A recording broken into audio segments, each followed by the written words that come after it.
열처녀 비유에 대한 말씀입니다. 이것은 실제 있는 사건이 아니라 비유입니다. 자, 신랑이 오는 것을 맞이하기 위해서 10명의 증인이 필요한 것입니다. 결혼식을 할 때에 최소한도 10사람 이상의 증인이 필요한데 들러리라고 하는 것이죠. 10명이서 똑같이 기다리고 준비했는데 50%만 들어갔다라고 하는 겁니다.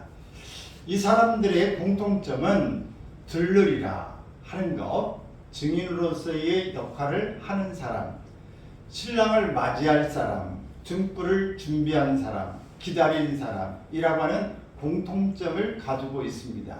그런데 결론으로 50%만 들어갔다, 5사람만 들어갔다는 이야기는 딱 한 가지 부족한 것이 있었습니다. 그것은 기름이 부족해서 등불이 꺼져버린 일 때문에 들어가지 못했다 하는 겁니다.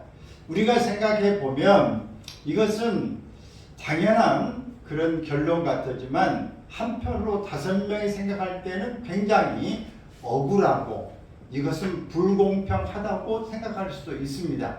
왜?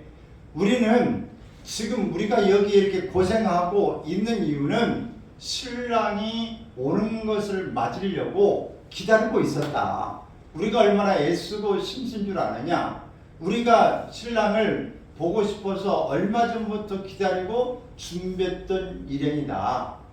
그런데 왜 우리를 안 넣어주는 거냐? 그리고 기름이 우리를 나도 충분히 가지고 왔지만 예비된 것만 없을 뿐 여기에 5사람이 그냥 기름 좀 빌려주면 되는 거 아니냐, 들어갈 때까지. 그런데 이거 주지 않고 우리도 부족할까 싶으니 기름 사와라 하면서 우리에게 기름을 좀 야박하게 그렇게 한 저들에게 책임이 있다. 우리 좀 억울하지 않느냐?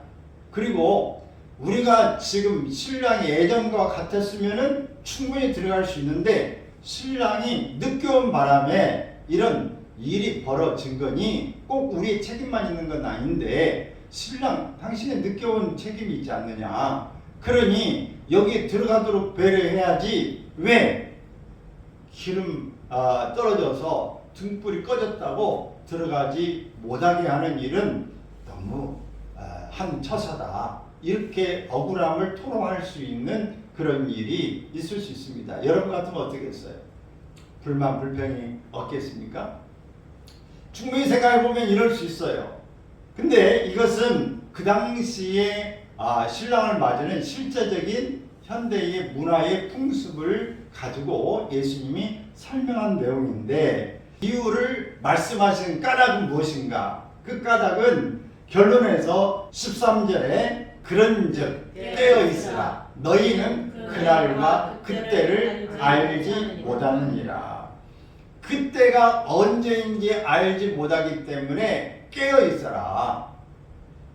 이 말씀을 하고 싶어 하는 것입니다. 오늘 우리의 때가 언제인지 잘 모른다라고 하는 것이죠. 우리가 항상 해야 될 것이 2가지가 있어요. 하나는 언제 어느 때에 내가 하나님 앞에서 부름을 입을지 모른다고 하는 이유 때문에 믿음을 잘 준비하고 있어야 하는 것입니다. 또 하나는 내가 언제 이 땅에서 어느 기회를 얻을지 모르니 실력을 준비하고 있어야 된다고 하는 것입니다. 믿음과 실력이 필요한 거예요. 내가 지금 어디를 딱 가고 싶고 어떤 기회가 좋았는데 준비되지 않고 좀 시간이 지체된 것 때문에 지치고 번아웃돼서 나가 떨어져 버리면은 그 기회를 잡지 못하는 것입니다. 그러므로 항상 우리가 살 때는 이 실력이 준비되어 있어야 된다. 기다릴 줄 알고 언제든지 카운트다운을 세고 이제 땅 하면은 그때 내가 바로 들어갈 수 있도록 만반의 준비가 되어져 있어야 된다. 기회는 내게 좋았는데 준비가 되지 못해서 가지 못하는 경우가 참 있을 때 안타깝죠. 몰랐어. 그때 했어? 그때 알았어야 되는데 내가 그때에 행사에 갔어야 되는데 나 내일인 줄 알았어. 근데 오늘이었어? 라고 잊어버린 일. 가야 되는데 내가 이 자격증만 따놨으면 됐는데 그때 자격증을 내가 다음에 따려고 하는 것 때문에 자격증이 없어서 못 들어갔다. 여러 가지 이유 때문에 우리가 안타까운 일이 생길 수도 있습니다. 그러므로 오늘 우리가 큰 준비가 필요한 거다. 준비가. 여러분 하나님 앞에서도 기도로도 준비하고 실력으로도 준비하고 오늘 믿음으로도 준비하고 모든 관계도 준비하고 하나하나 언제 어떻게 이루어질지를 잘 준비하는 것이 필요합니다. 윤동주 씨의 서시라고 하는 것을 나이가 많이 먹어서 이제 죽음을 가까이 두고 이제 쓴 그 시라고 알려지고 있습니다. 서시 같이 한번 읽어볼까요? 죽는 날까지 하늘을 우러러 한 점 부끄러움이 없기를 잎새에 이는 바람에도 나는 괴로워했다. 별을 노래하는 마음으로 모든 죽어가는 것을 사랑해야지. 그리고 나한테 주어진 길을 걸어야겠다. 오늘 밤에도 별이 바람에 스치는다. 물론 이 시를 저는 다 이해하지 못합니다. 그러나 이 시에서 저는 앞부분에서 이 부분만 참 많이 애우면서 인용하기도 하고 생각을 많이 했습니다. 죽는 날까지 하늘을 우러러 한 점 부끄러움이 없기를. 이렇게 이 부분을 많이 생각해 봤는데, 그래서 하늘을 쳐다보면서 하나님 앞에 한 점 부끄러움 없기를 내가 살아야 되겠다 이 생각을 했어요. 근데 다시 이 시의 이 뒤에 부분들을 볼 때 잎새이는 바람에도 나는 괴로워했다. 지금까지 살았던 시간을 보니 다 온전히 부끄러움 없기를 산다고 노력해왔으나 죄가 너무 많구나. 내 삶의 그 모든 그 안타까운 일들, 최선을 다했지만 이루지 못한 일들, 부끄러움이 너무 많구나 하면서 바람에도 나는 괴로워했다. 여러분 우리의 삶은 어떻습니까?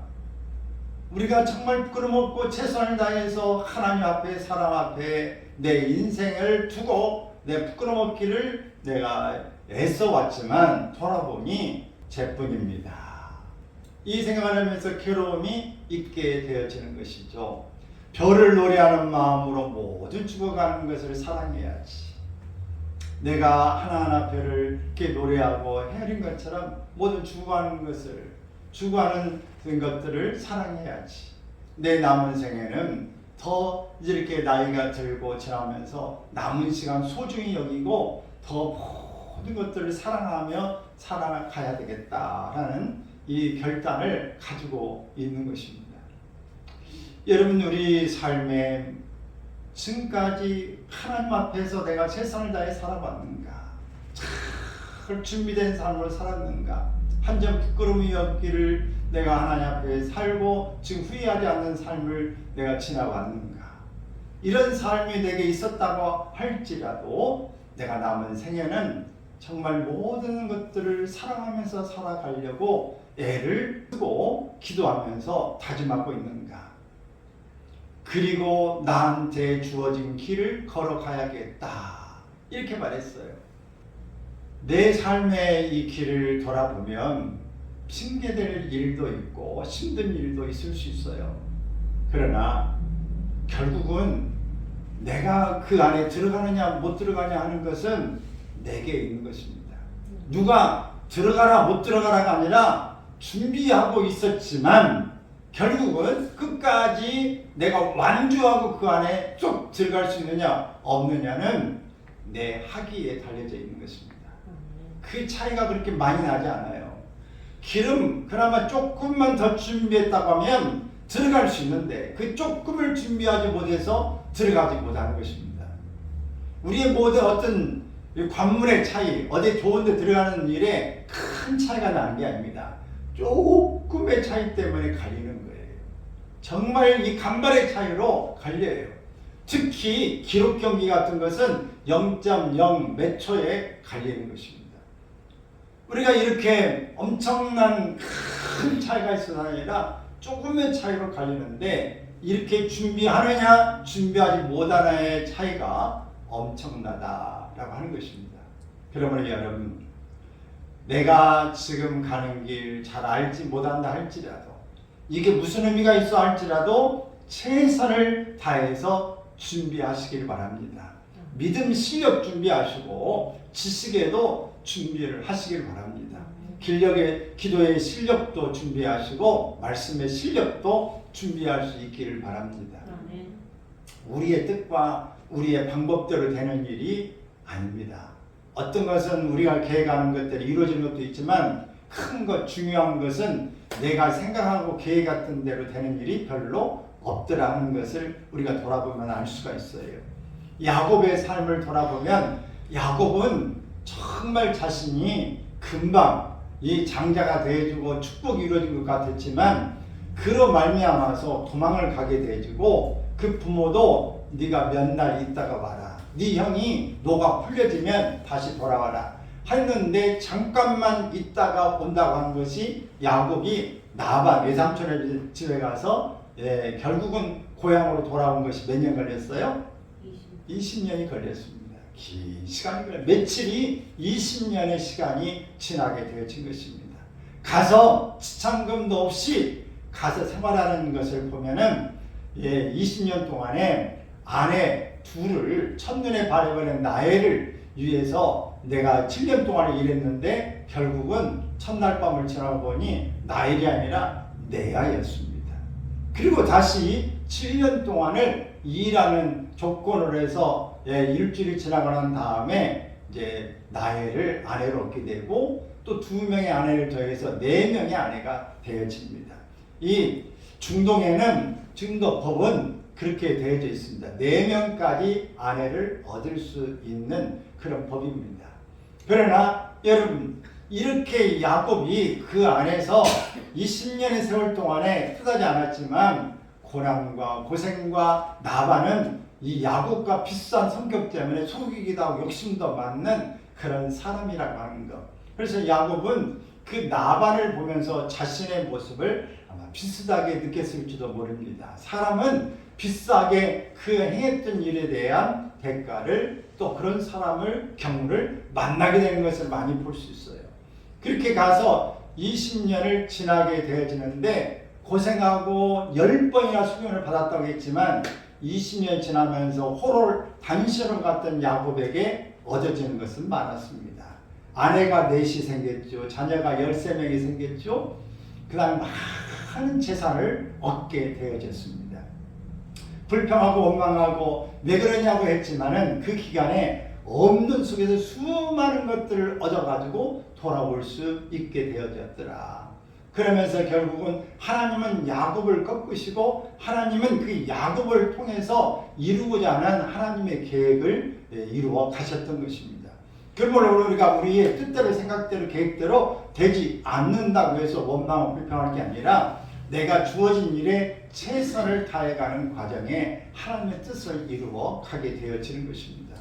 그러므로 여러분, 오늘 내가 준비해야 될 것들을 최선을 다해 준비하고 혹여라도 내 뜻대로 계획대로 안 될 것을 대비해서 미리미리 만반의 준비를 할 수 있기를 바랍니다. 나는 한 90까지는 살 수 있을 거야 라고 생각했는데 어느덧 80세의 종말이 올 수도 있어요. 나는 적어도 100세까지는 살겠다 싶었는데 70쯤에 가서 주님이 오라고 하실 수도 있습니다. 갑자기 오라고 하면 준비되지 않았는데 나 못 가요 라고 말할 수가 없는 것입니다. 우리가 항상 실력 준비, 오늘 믿음 준비, 죽음 준비 잘 하셔서 한 점 부끄러움 얻기를 위해서 사시고 혹 내가 최선을 다해 살았지만 잘못한 게 있더라도 회개하시고 남은 걸 살아가시고 또 최선을 다해서 모든 주어진 길을 우리가 갈 수 있기를 바랍니다. 그래서 하나님 앞에서 합격! 너 천국행으로 오케이! 하고 받아들일 수 있는 그런 모습. 오전에도 말씀을 드렸지만 아이젠하워처럼 하나님 앞에 하나님 저를 받아 주시옵소서. 저는 이렇게 최선을 다해 살아왔습니다. 남은 시간에 평화를 주시고 하나님 모든 것 지켜달라고 하는 이런 고백을 하고 우리가 마무리를 잘 할 수 있기를 바랍니다. 아멘.